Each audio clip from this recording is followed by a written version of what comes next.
என்னடா பெரிய பாகுபலி படையப்பா தெரியுமா உங்களுக்கு? நீலாம்பரி தெரியுமா உனக்கு? வணக்கம் மக்களே. ஆமாங்க, நம்ம படையப்பா படம் வந்து மறுபடியும் ரீரிலீஸ் பண்ணி சக்க போட்டுட்டு இருக்கு தியேட்டர்ல. கூட்டம் கூட்டமா குடும்பமா போய் இந்த படத்தை போய் பாக்குறாங்க. நான் ஏன் இதை பெரிய பாகுபலியா கேட்டேன்னா, பாகுபலியில ஒரு பயங்கரமான சீன் ஒண்ணு வரும். பெண்கள் மீது கை வைத்தால் வெட்ட வேண்டியது விரலை அல்ல தலைன்னு சொல்லிட்டு, அதை விட 10 மடங்கு பயங்கரமா ஒரு சீன் இதுல இருக்குங்க. என்ன சீன்னா, படையப்பா கூட்டுவாடாயா மருமகள் அப்படின்னு சொல்லுவாங்கல்ல. ஆமா, நான் கொடுத்த வாக்க தவற மாட்டேன், நான் நிச்சயம் பண்ண வரேன்னு சொன்னனே தவிர்த்து உன் பொண்ணு நிச்சயம் பண்ண வரேன்னு சொல்லல அப்படின்னு சொல்லிட்டு ஒரு சக்க போடு ஒண்ணு போட்டிருப்பாங்க. பயங்கரமான கூஸ்பம் சீனுங்க அது. இப்போ பார்த்துமே அடப்பப்பா புள்ள அடிச்சு போச்சு அந்த மாதிரி சீன் அது. சோ அப்பவே வந்து பயங்கரமா யோசிச்சிருக்காங்க பாருங்க. ஒரு பொண்ணு வந்து வில்லியா போட்டு அவங்க வந்து தலைவர் டாமினேட் பண்ற மாதிரி சீன்லாம் வச்சு ரம்யா கிருஷ்ணன் மேம் வந்து பயங்கரமா மாஸ் காமிச்சிருப்பாங்க. நீலாம்பரி கேரக்டருமே யாராலுமே பண்ணவே முடியாது, அதுதான் உண்மை. அது அவங்க மட்டும்தான் பண்ண முடியும். படத்துல இன்னொரு முக்கியமான சீன் இருக்கும். அது சீன் இல்ல, ஆக்சுவலா சாங்கு.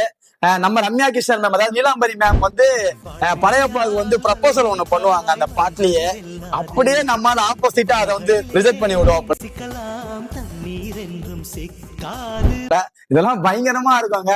பாட்டா இருக்கட்டும், படத்துல வர காமெடி சீனா இருக்கட்டும், ஆக்ஷனா இருக்கட்டும், தலைவரோட ஸ்டைலா இருக்கட்டும், எல்லாமே பயங்கர மாசா இருக்கும். அப்புறம் எனக்கு இன்னொரு விஷயம் வந்து ரொம்ப பிடிச்சிருந்தது. அந்த கிளைமேக்ஸ் சீன்லாம் வந்து இந்த கொஞ்சம் அங்க பாரு கண்ணான்னு சொல்லும் போது மக்கள் பின்னாடி வர்றதா இருக்கட்டும், அந்த மக்கள் எல்லாமே உண்மையாவே தலைவரை பார்க்க வந்த மக்கள்னு சொல்லிட்டு நான் ஒரு இன்டர்வியூல வந்து கே எஸ் ரவிக்குமார் சார் சொல்லியிருப்பாரு. சோ அதையுமே நான் பார்த்தேன். உண்மையாவே தலைவரை வந்து பார்க்க வந்த கூட்டம் தான் அது. அதை வந்து படத்துக்காக அப்படியே யூஸ் பண்ணிட்டாங்க. இதெல்லாம் பயங்கரமான விஷயங்க. அதே மாதிரி நிறைய டீ கோடிங்லாம் படத்துல இருக்கும். நானும் அரசியலுக்கு அவரை வாவான்னு கூப்பிடுறேன், அவர் தான் வரமாட்டாரு. அப்போவே 1999லயே வந்து இதெல்லாம் வச்சிருப்பாங்க. இப்போ அந்த படத்தை போய் பார்க்கும்போது ஒரு புது படம் பார்த்த ஃபீல் தாங்க இருக்கு. அவ்வளவு ஃப்ரெஷ்ஷா இருக்கு. ஸ்கிரீன் பிளேவா இருக்கட்டும், படம் வந்து ஆக்சுவலா 3 மணி நேரத்துக்கு கொஞ்சம் அதிகம்னு நினைக்கிறேன். எந்த இடத்துலயுமே போரே அடிக்கல. கே எஸ் ரவிக்குமார் சார் பூந்து விளையாடுகிறாப்ப.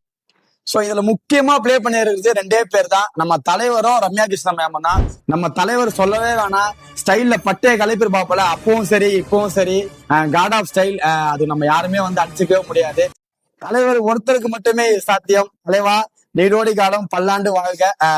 வாழ்த்த வயது இல்லை, வணங்குகிறேன். சலீட் தலைவா. நான் உனக்கு தர்றது சோறு இல்ல தம்பி, இம்ப்ரமேஷன். இம்ப்ரமேஷன் இஸ் வெல்த்.